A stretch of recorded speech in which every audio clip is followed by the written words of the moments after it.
Selamat pagi semuanya. Sebelumnya terima salam Buddhis dari Laoshi. Namo Amitabha.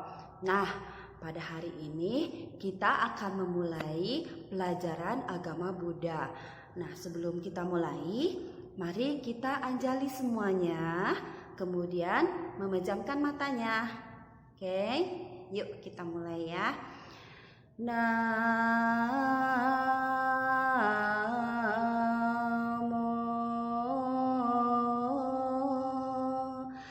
Sakyamuni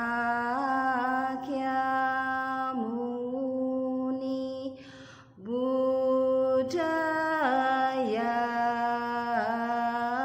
Namo Sakyamuni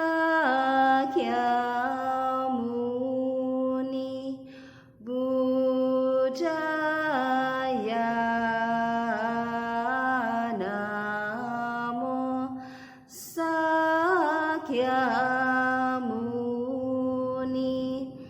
Buddhaya.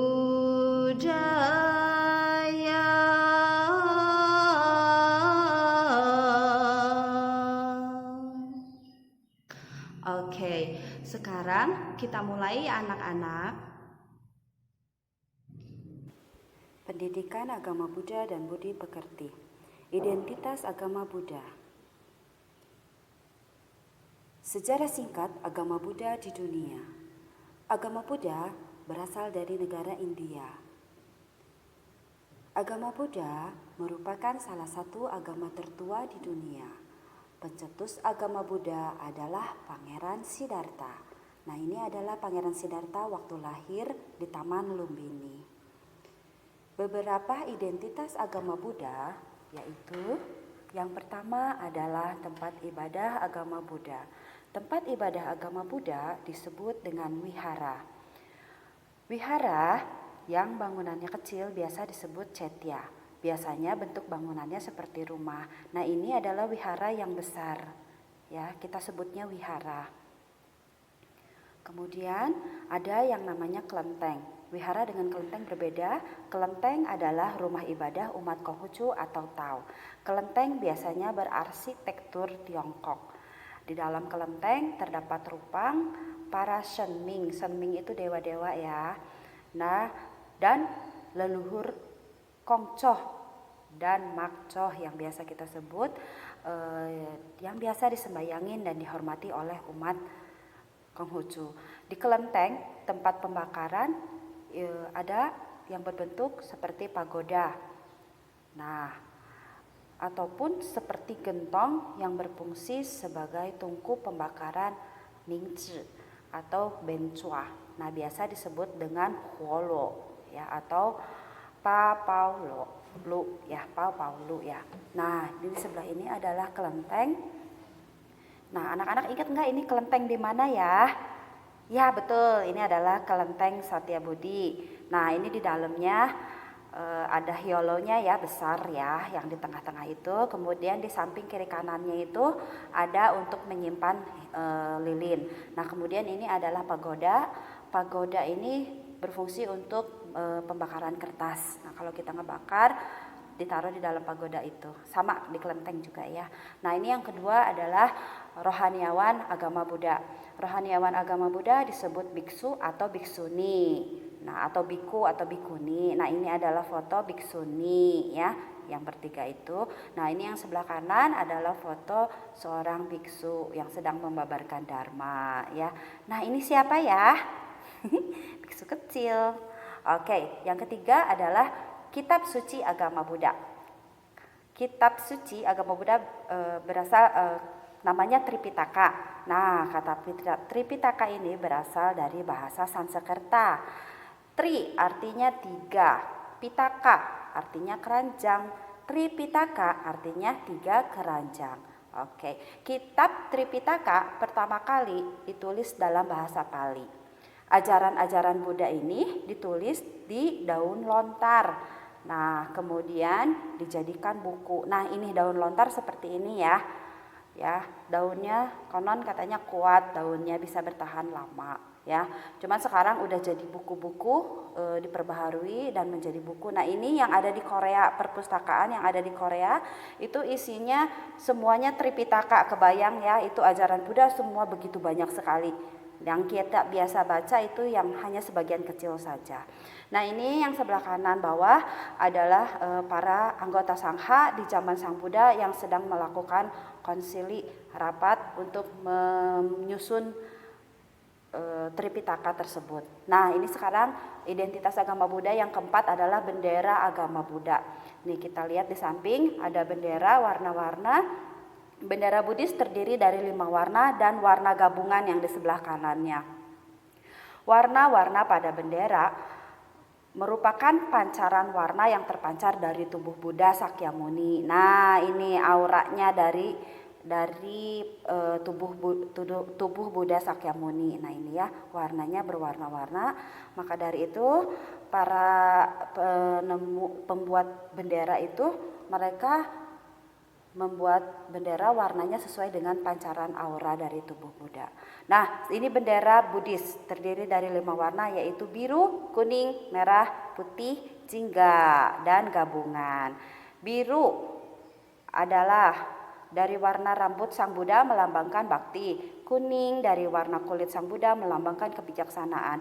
Merah dari warna darah Sang Buddha melambangkan cinta kasih. Putih dari warna tulang dan gigi Sang Buddha melambangkan kesucian. Jingga dari warna telapak tangan, kaki, bibir Sang Buddha yang melambangkan semangat. Gabungan kelima warna di atas melambangkan gabungan kelima faktor di atas memiliki makna bersinar sangat terang dan cemerlang. Warna-warna horizontal melambangkan perdamaian dari ras-ras yang ada di dunia ini dan keharmonisan dalam kehidupan bersama semuanya ya. Oke, nah ini yang kelima identitas agama Buddha, yaitu candi-candi Buddhis yang ada di Indonesia. Oke, candi adalah bangunan suci bagi umat Buddha, bukan merupakan tempat wisata saja ya. Adanya candi-candi Buddhis di Indonesia membuktikan bahwa nenek moyang kita telah menganut agama Buddha sejak zaman dahulu. Candi-candi Buddhis tersebar di beberapa daerah di Indonesia, antara lain di Pulau Jawa dan Sumatera. Kita lihat candi apa ini? Nah, ini dia, anak-anak pasti udah tahu ya, ini adalah Candi Borobudur. Oke, Candi Borobudur, siapa yang pernah ke sana? Udah pernah pasti ya. Nih, Candi Borobudur terletak di Provinsi Jawa Tengah, tepatnya di Desa Borobudur, Kabupaten Magelang. Nah, di candi ini biasanya kalau Waisak suka ada perayaan di Candi Borobudur ya. Nah, Candi Borobudur adalah candi terbesar di Indonesia. Nah, siapa yang senang sekali main ke Candi Borobudur? Oke, bagus sekali ya. Candi Borobudur yang megah ini didirikan oleh Raja Simaratungga dengan bantuan seorang arsitek yang bernama Gunadarma. Nah, ini di Candi Borobudur terdapat arca Buddhis dan stupa-stupa. Stupa adalah bagian dari atap candi atau bagian dari candi. Di sepanjang dinding candi kita dapat melihat relief-relief. Nah, kita lihat lagi, apa itu relief? Relief adalah ukiran pada dinding candi yang berisi cerita-cerita. Nah, kita lihat reliefnya ya. Relief. Siapa yang pernah lihat relief di candi? Oke, harus dijaga sama anak-anak, nggak boleh dicoret-coret ya. Nah, ini relief Buddha, ini menceritakan Pangeran Siddhartha ketika sedang meditasi dan diganggu oleh Mara ya. Nah, relief Candi Borobudur biasanya menceritakan kisah-kisah kehidupan Buddha Gautama dan kisah-kisah kehidupan yang lainnya. Nah, Candi Mendut. Nih, ini Candi Mendut. Candi Mendut berada di Jawa Tengah, tepatnya di Desa Mendut, Kecamatan Mungkit, Kabupaten Magelang. Masih dekat ya dengan Borobudur.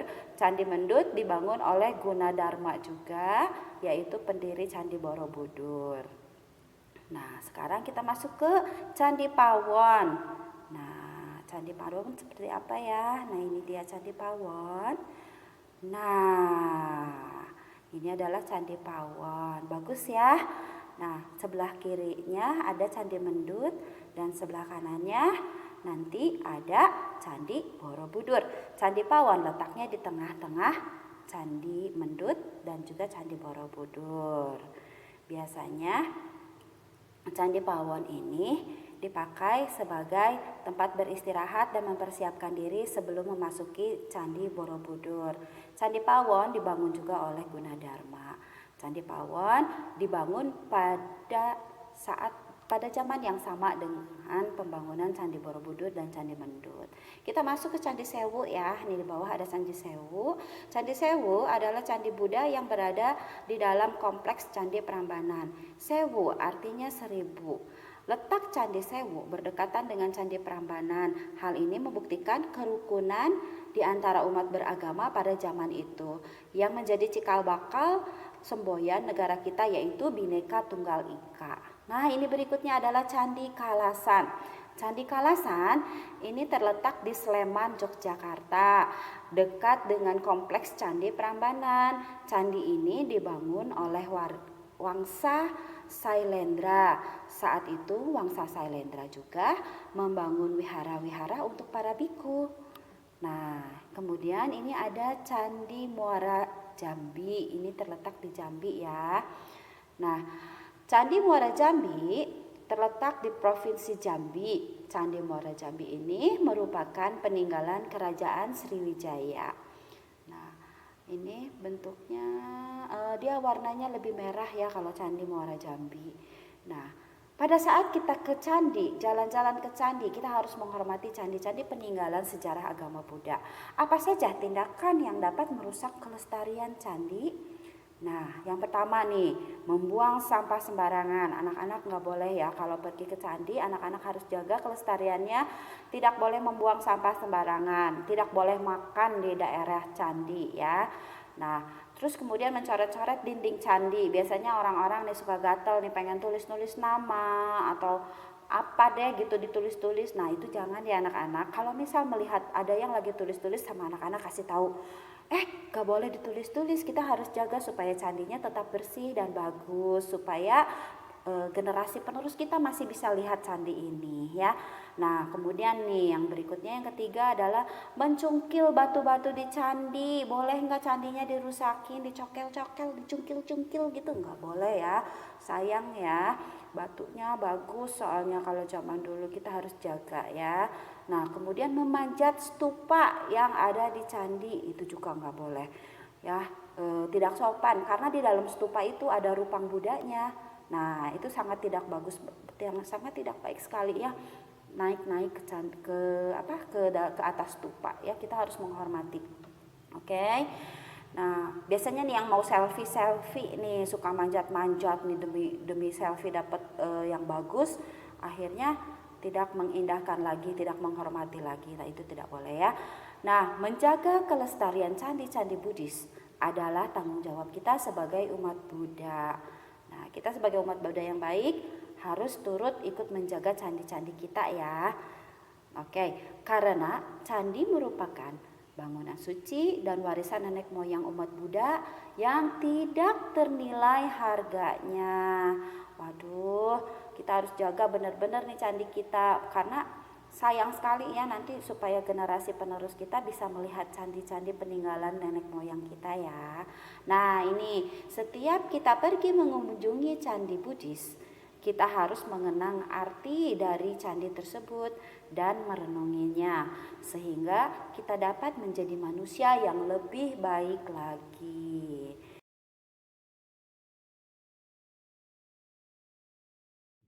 Nah, demikian materi bab 2 yang telah disampaikan oleh Lause Feni. Semoga materi ini dapat bermanfaat bagi anak-anak semua, bagi Lause dan juga bagi semua makhluk. Ya, oke. Mari kita anjali semuanya. Kita tutup pelajaran pada pagi hari ini dengan membacakan mantra kebahagiaan dan mendoakan kepada semua makhluk. Oke. Tadya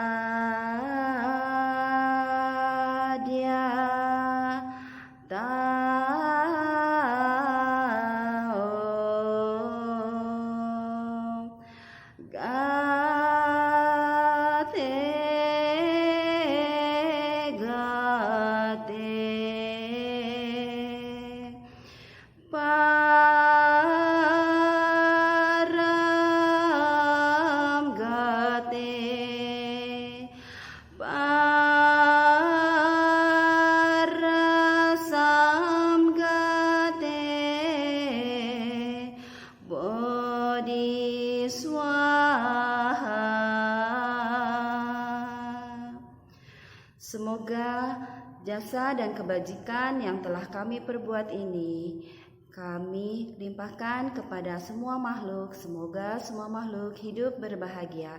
Semoga materi pada pagi hari ini dapat bermanfaat bagi kami semua dan semua makhluk. Sadu, sadu, sadu. Sampai ketemu lagi nanti ya di bab 3. Oke, bye-bye. Teman-teman,